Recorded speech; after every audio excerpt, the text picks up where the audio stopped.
atenção, pessoal, é com muita alegria que iremos continuar com o projeto das brincadeiras e jogos juninas para em casa você realizar. Na aula de hoje trago duas atividades.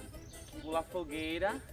Na primeira atividade você vai precisar de 4 objetos aí na sua casa, que vai ser a fogueira. Você pode colocar a almofada ou qualquer outro material. Lá na frente você vai colocar um balde.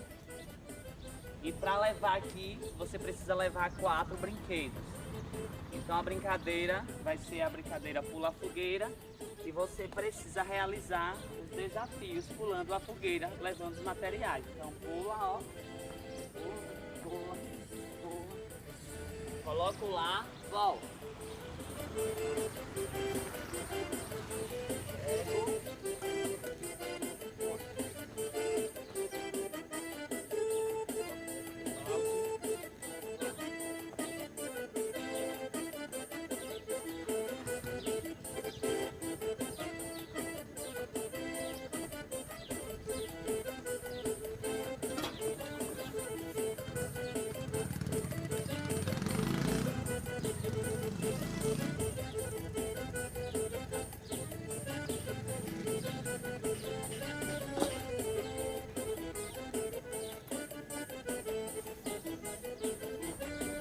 Ok.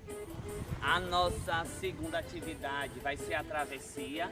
Você vai precisar do balde, das 5 bolas e de 2 folhas de ofício, ou então de caderno. Coloca o balde na frente, as bolas lá atrás.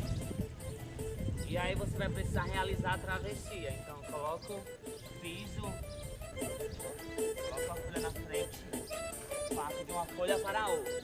Coloco na frente, pego a de trás, coloco na frente e empurro.